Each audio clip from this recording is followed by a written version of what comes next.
Vous trouvez que la science et l'histoire sont ennuyantes ? D'une nouvelle nécropole découverte en Égypte à une mousse presque indestructible, voici 13 découvertes scientifiques qui ont stupéfié le monde. Numéro 13, la Cité des Morts. L'Égypte est célèbre pour ses nombreuses nécropoles et ses centaines de tombes dispersées à travers la région. Il semble que les anciens Égyptiens accordaient une grande importance à la mort, à tel point que nous découvrons encore aujourd'hui de nouvelles cités des morts. Récemment, une nécropole en expansion a été découverte près d'Assouan, contenant plus de 300 tombes. Vous pourriez penser que cela semble peu, mais chaque tombe abrite entre 30 et 40 momies. La nécropole entière couvre une superficie impressionnante de 270 000 pieds carrés, avec les tombes réparties sur 10 terrasses, formant une structure en couches pour le dernier repos. Cette disposition reflète également la hiérarchie de l'Égypte ancienne, avec les individus de statut élevé enterrés sur les terrasses supérieures, tandis que les classes inférieures reposaient plus bas. Les tombes datent d'une période allant du VIe siècle avant Jésus-Christ au IXe siècle après Jésus-Christ, soit environ 900 ans d'utilisation. Pendant près de 9 siècles, les habitants ont utilisé ces tombes pour enterrer leurs morts, espérant ainsi qu'ils accèdent à l'au-delà en paix. La recherche s'est menée par Patricia Piacentini de l'Université de Milan. L'équipe s'efforce de découvrir la vie des momies tout en conservant une approche respectueuse. Numéro 12. Le dôme rocheux géant qui s'élève au-dessus du désert. Vu depuis l'espace, le désert du Sahara révèle une immense formation au sol. Il s'agit de l'huile du Sahara. Ce phénomène, situé en Mauritanie, mesure environ 50 km de diamètre et ressemble à un œil de bœuf géant. Au départ, les scientifiques ignoraient comment cette structure s'était formée. Certains ont pensé qu'il s'agissait d'un cratère laissé par une météorite ou d'un phénomène naturel formé avec le temps. Récemment, des chercheurs ont découvert qu'il s'est formé il y a environ 100 millions d'années, lors de la séparation du supercontinent Pangée. L'activité volcanique a fait remonter du magma des profondeurs, créant un dôme. L'érosion par le vent et l'eau a ensuite sculpté cette structure, laissant place à des couches de roches variées, comme le grès et la rhyolite, qui érodent à des vitesses différentes, créant les cercles distinctifs visibles aujourd'hui. Aujourd'hui, l'œil du Sahara est un repère pour les astronautes et une destination pour les touristes aventureux. Accessible par des circuits locaux en Mauritanie, il offre une vue imprenable pour ceux qui souhaitent explorer cette merveille géologique. Numéro 11. Un corps de fille confondu avec celui d'un guerrier.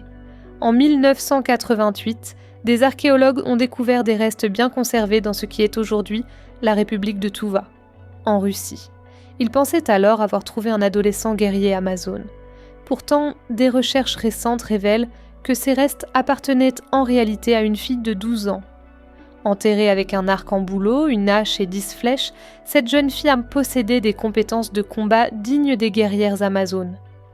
Bien que les Amazones aient longtemps été considérées comme un mythe, cette découverte confirme que de telles femmes guerrières ont bien existé il y a des milliers d'années. Numéro 10. Une mousse presque indestructible qui résiste aux rayons gamma. Imaginez un organisme capable de supporter les rayons gamma les plus mortels, le froid extrême de l'azote liquide et une déshydratation intense. Vous pensez à Superman ? Non, il s'agit d'une espèce de mousse récemment mise en lumière par des scientifiques. Cette mousse, appelée Ceratodon purpureus, prospère dans des environnements hostiles comme l'Antarctique et le désert d'Atacama et fait preuve d'une résistance remarquable. Les chercheurs, intrigués par cette mousse, l'ont soumise à divers tests extrêmes, incluant une exposition à l'azote liquide à moins 196 degrés Celsius durant 30 jours. Non seulement la mousse a survécu, mais elle a aussi commencé à développer de nouvelles pousses. Ensuite, les scientifiques l'ont déshydratée jusqu'à ce qu'elle devienne noire et ridée, mais en quelques secondes après avoir été réhydratée, elle a repris vie et a recommencé la photosynthèse en quelques minutes. Puis, les chercheurs sont allés plus loin.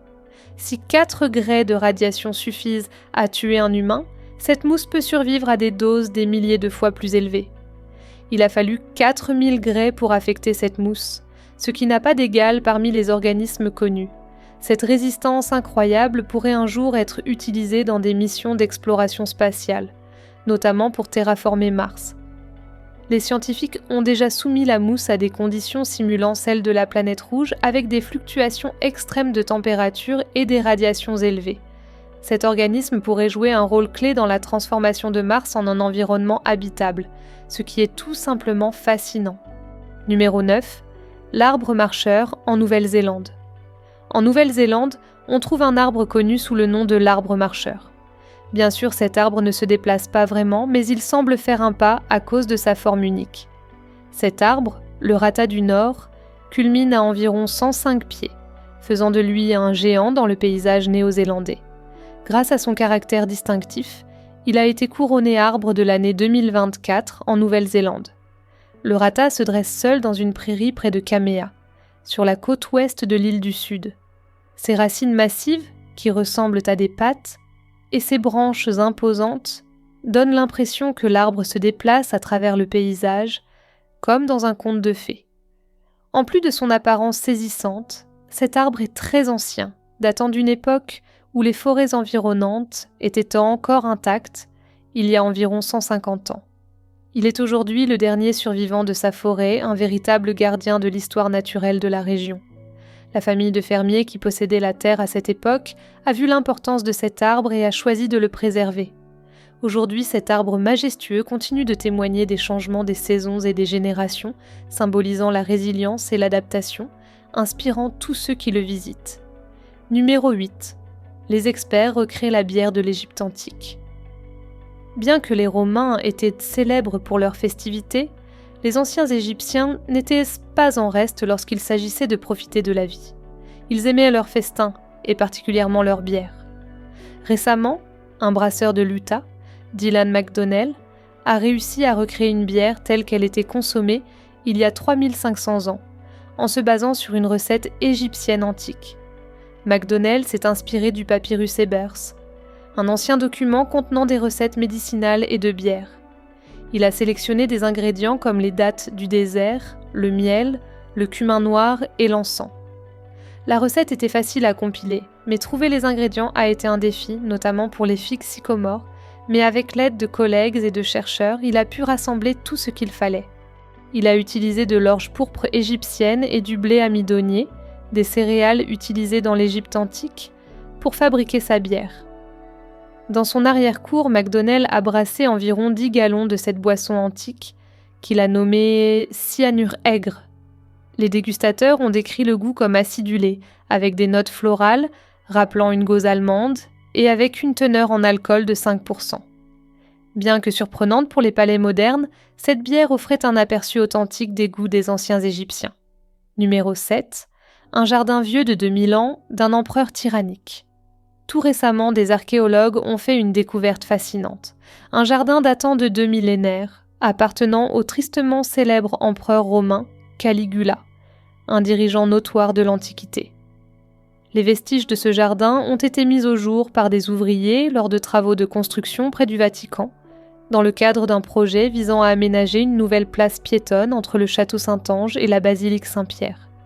Mais au lieu de découvrir un sol ordinaire, ils sont tombés sur les ruines des anciens jardins, incluant des murs, des fondations et de nombreux objets ayant appartenu à ceux qui y déambulaient autrefois. Parmi les artefacts les plus marquants, un tuyau d'eau en plomb avec une inscription portant le nom de l'empereur Caligula a été retrouvé.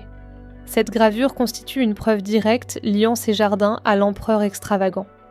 Caligula est surtout célèbre, non pas pour ses accomplissements en tant que leader, mais pour ses excès et son comportement despotique.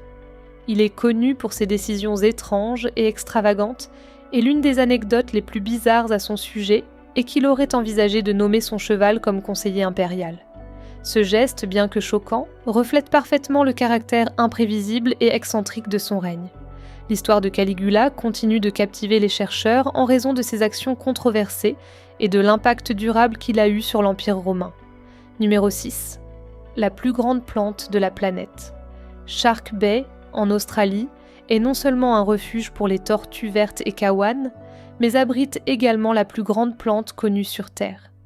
Et si vous pensez pouvoir deviner sa taille, préparez-vous à être surpris. Cette plante mesure 112 miles de long. Mais avant de s'émerveiller davantage, il est important de comprendre certaines subtilités.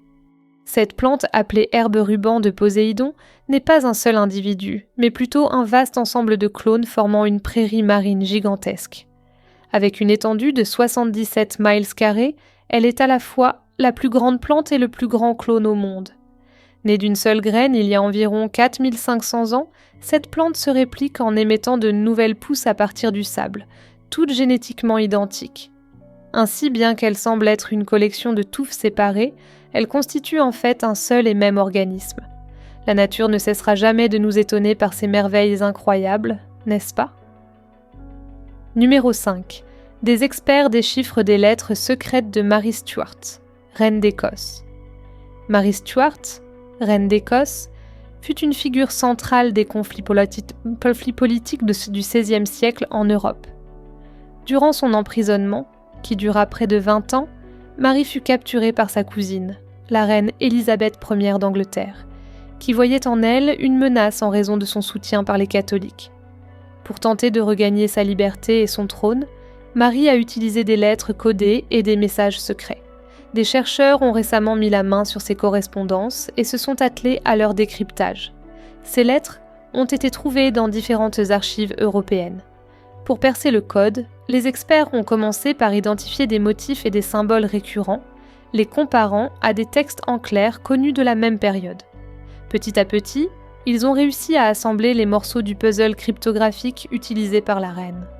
Les lettres révèlent des détails sur des alliances politiques, comme les négociations secrètes de Marie avec certaines puissances européennes, dans l'espoir de reconquérir le trône d'Angleterre. Cette découverte est un véritable trésor pour les historiens et amateurs d'histoire, offrant un regard inédit sur une époque fascinante. Numéro 4. La pionnière de la cartographie des océans. Mary Tarp est née à Ypsilanti dans le Michigan.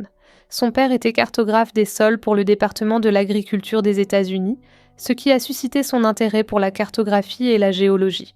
À une époque où les femmes étaient peu présentes dans les sciences, Tarp a poursuivi des études supérieures, obtenant des diplômes en anglais et en musique à l'Université de l'Ohio, en géologie à l'Université du Michigan, et en mathématiques à l'Université de Tulsa. Mais pourquoi est-elle si remarquable ? En fait, Mary Tarp est la personne qui a contribué à résoudre le mystère de l'océan. Elle a été la première à cartographier le fond marin, un travail qui continue d'éclairer nos connaissances sur l'océan encore aujourd'hui. Sa carrière scientifique a débuté lorsqu'elle a rejoint l'Observatoire géologique Lamont à l'Université Columbia au début des années 50. À cette époque, le fond de l'océan était en grande partie inexploré et peu connu. Les scientifiques de l'époque pensaient même qu'il était relativement uniforme et plat. Le rôle de Tarp consistait à transformer les données sonar brutes recueillies par les navires en cartes détaillées. En analysant ces données avec soin, elle a commencé à déceler des motifs suggérant l'existence d'une vaste chaîne de montagnes sous-marines, connue aujourd'hui sous le nom de dorsale médio-atlantique. Contrairement à la croyance populaire, le fond marin présentait des crêtes et d'autres formations géologiques. Au départ, ces découvertes ont été accueillies avec scepticisme, même par son partenaire de recherche. Néanmoins, des analyses supplémentaires et la confirmation de structures similaires dans d'autres océans ont finalement légitimé son travail. Sa théorie de l'expansion des fonds marins est devenue une pierre angulaire de la théorie plus générale de la tectonique des plaques, transformant notre compréhension de la géologie et de l'océan. Numéro 3. La lave la plus fraîche de la planète. Savez-vous qu'il existe de la lave qui, si elle entre en contact avec votre peau, ne vous causera pas de graves brûlures ? Bien que cela puisse toujours être douloureux, vous pourrez vous en remettre. Il s'agit de la lave carbonatite, un type rare et fascinant de lave qui émerge à des températures nettement plus basses que la lave basaltique classique. Alors que la plupart des laves se situent entre 1000 et 1200 degrés Celsius, la lave carbonatite coule à des températures beaucoup plus fraîches, entre 500 et 600 degrés Celsius. Bien qu'elle soit encore suffisamment chaude pour causer des brûlures, cette température est bien moins extrême que celle des laves habituelles. Le lieu le plus remarquable pour observer la lave carbonatite est le volcan Ol Doinyo-Lengay, situé en Tanzanie, également connu sous le nom de montagne de Dieu en langue maasai. C'est le seul volcan actif au monde à cracher de la lave carbonatite. Les éruptions de ce volcan produisent une lave riche en minéraux tels que le carbonate de sodium et le potassium. Numéro 2. La découverte d'un fossile de serpent géant en Inde. En Inde, des paléontologues ont mis au jour des fossiles d'un immense serpent préhistorique, mesurant plus longtemps qu'un bus scolaire. Ce serpent, qui aurait vécu il y a environ 60 millions d'années, durant la période paléocène, est comparable en taille au célèbre Titanoboa, le plus grand serpent jamais identifié, qui habitait en Amérique du Sud. On estime que ce serpent récemment découvert atteignait plus de 9 mètres de long, ce qui en fait l'un des serpents les plus imposants jamais découverts en Asie. À l'époque paléocène, la zone qui est aujourd'hui l'Inde était couverte de forêts tropicales denses, offrant un habitat parfait pour un serpent de cette taille. Ce prédateur colossal chassait probablement de grands animaux, y compris des mammifères et peut-être même d'autres reptiles. Sa taille impressionnante et sa force laissaient présager qu'il était un prédateur de premier plan, semblable au Titanoboa. Le Titanoboa, découvert en Colombie en 2009, mesurait jusqu'à 13,8 mètres de long et pesait près de 1130 kg. Bien que le serpent indien soit légèrement plus petit, il présente de nombreuses caractéristiques similaires au Titanoboa, suggérant que ces serpents géants étaient une réponse évolutive partagée aux climats chauds et tropicaux du Paléocène. Ces créatures faisaient partie d'une lignée qui a évolué en atteignant des tailles gigantesques, profitant de l'abondance de proies dans des conditions climatiques stables. Numéro 1. Le dernier ancêtre commun universel. Les scientifiques estiment que tous les êtres vivants descendent d'un ancêtre unique nommé LUCA, Last Universal Common Ancestor. LUCA aurait vécu il y a environ 3,5 à 4 milliards d'années, au début de l'histoire terrestre. Bien que nous ne puissions pas observer LUCA directement, les chercheurs ont pu établir certaines de ses caractéristiques probables en analysant les génomes d'organismes modernes. LUCA était probablement un organisme unicellulaire simple, possédant un matériel génétique semblable à celui que l'on trouve dans les bactéries et les archées d'aujourd'hui. Les scientifiques pensent que LUCA vivait dans des environnements de sources hydrothermales au fond de l'océan, où un apport riche en substances chimiques et en énergie favorisait l'émergence de la vie primitive. Les températures élevées et la disponibilité des minéraux auraient contribué à alimenter les réactions chimiques essentielles à la vie. Les progrès des technologies génomiques permettent aux chercheurs d'explorer plus en profondeur le matériel génétique ancien, révélant de nouveaux aspects de l'histoire évolutive de la vie. Bien que nous n'ayons pas encore d'informations plus précises concernant cet ancêtre commun, nous espérons que nos avancées technologiques nous permettront d'en apprendre davantage sur cette entité fondamentale. Merci d'avoir exploré avec nous ces 13 découvertes scientifiques incroyables. Si vous avez été stupéfié par ces révélations, n'oubliez pas de laisser un like et de vous abonner à notre chaîne pour ne pas manquer nos prochaines vidéos. Dites-nous en commentaire laquelle de ces découvertes vous a le plus surpris ou si vous avez d'autres découvertes fascinantes à partager.